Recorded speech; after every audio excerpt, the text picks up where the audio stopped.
This video is about the word of the day. It's a role in a Toastmasters club where each week or each meeting, a designated person brings in a word, and that word is presented with the definition and an example of its use.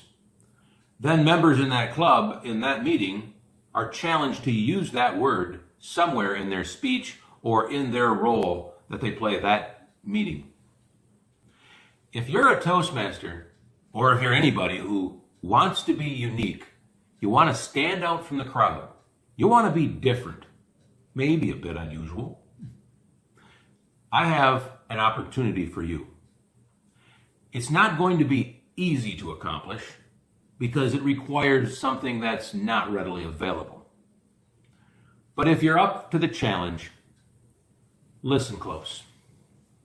Again, this involves the word of the day. What I have here is a Webster's unabridged dictionary from the year 1900. That is the year 1900 AD. Pretty darn old. Now, I happened to buy this one for $5 at an antique auction. It was in really bad shape. I actually had to do some work and put the cover back on myself. I pieced it together in a rather piecemeal fashion, but it is a usable item. This is not meant for aesthetic value. If it were in mint condition, of course, it would be many hundreds of dollars. But you can find these quite often at just about any antique store. Usually, they have one of these, maybe not as old, or maybe older. But if you're up for the challenge, find one of these old dictionaries or something comparable. Then when it's your turn to do word of the day, bring this book. It's very impressive, if nothing else. And it always adds an aesthetic appeal to your presentation. Now, on the practical side, when you open this monster up, there's a lot of words inside. And you'll find the definitions way back then were very accurate. It's interesting to compare some of those definitions to how we misuse our words today. But let me give you a very common example. The word walk. That should be an easy one to define. But in this old dictionary, the word walk takes about 4 to 5 inches in a column because it has so many examples. Walk, to move along on foot. 2, to move or go on the feet for exercise or amusement. 3, to be stirring, to be abroad, to go restlessly about. 4, to be in motion or action. 5, hence, to behave, to pursue a course of life, to conduct oneself. Probably don't find that one in the modern dictionary. 6, to move off, to depart, in brackets, rare use.